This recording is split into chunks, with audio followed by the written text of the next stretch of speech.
చెప్పండి, కాంగ్రెస్ ప్రభుత్వం ఇప్పుడు సంవత్సరంన్నర దగ్గర ఇప్పుడు ఒక 3 months అయితే 4 months అయితే 2 సంవత్సరాలు కావస్తా ఉన్నది. ఎట్లా ఉన్నది కాంగ్రెస్ పార్టీ పరిపాలన కానీ రేవంత్ రెడ్డి పరిపాలన కానీ? కాంగ్రెస్ ప్రభుత్వం వాళ్ళు అమలు చేస్తా అన్న గ్యారంటీ పథకాలు ఏదైతే కామారెడ్డి డిక్లరేషన్ అయితేనేమి 6 గ్యారంటీల పథకం అమలు చేయడంలో కానీ ఒక్క మహాలక్ష్మి ఫ్రీ బస్ తప్పనిచ్చి ఏ పథకాలు కూడా వాళ్ళు సక్సెస్ కాలేదు.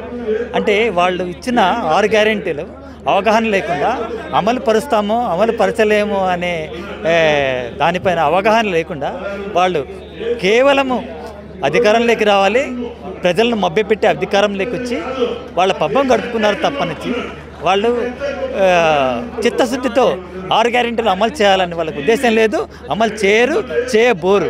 ఎందుకు అని అంటే ఆర్థికంగా వాళ్ళు ఫండ్ జనరేషన్ చేసుకోలేదు. గత ప్రభుత్వము టీఆర్ఎస్ గవర్నమెంట్ ఏదైతే ఉందో మన తెలంగాణ భూములను అమ్ముకొని ఆ డబ్బులతో వాళ్ళ కమిషన్లు పొంది వాళ్ళు గవర్నమెంట్ను నడిపినరే తప్ప వాళ్ళు ఫండ్ జనరేషన్ చేయలేదు.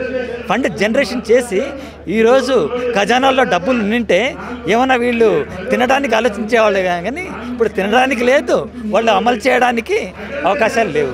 కాబట్టి ప్రజలను మభ్యపెట్టి అధికారంలో వచ్చారు ప్రజలు.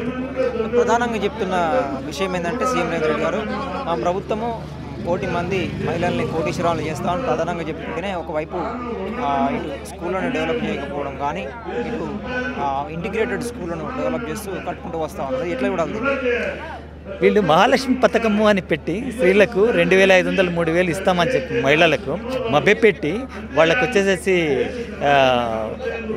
ఎలక్ట్రిక్ స్కూటర్లు ఇస్తామని మభ్యపెట్టి వాళ్ళ ఓట్లను దండుకోవడం కోసము వాళ్ళు ఈ విధంగా మభ్యపెట్టి చేశారు తప్ప వాళ్ళు లేదు. ముఖ్యంగా ఖజానాలో డబ్బులు లేవు. ఖజానాలో డబ్బులు లేకుండా వాళ్ళు ఏమి అమలు చేయలేరు. వీళ్ళు ఫస్ట్ అమలు చేయాలి అంటే ముందు తెలంగాణ గవర్నమెంట్ ఫండ్ జనరేషన్ చేసుకోవాలి, కొన్ని కంపెనీస్ రావాలి, కంపెనీస్ వచ్చేసి ఇన్కమ్ సోర్సెస్ డెవలప్ చేసుకోవాలి.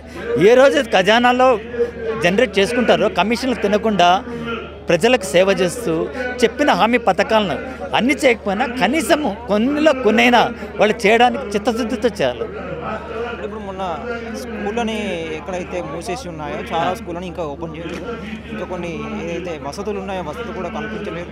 అవన్నీ పోగా ఇప్పుడు స్కూళ్ళని డెవలప్ చేయాల్సింది పోయి ఇప్పుడు వైన్స్లు విలేజ్కి ఒకటి పెడతామని చెప్పేసి చెప్తా వస్తూ ఉన్నారు. ఏది రాష్ట్ర ఆదాయం కోసం.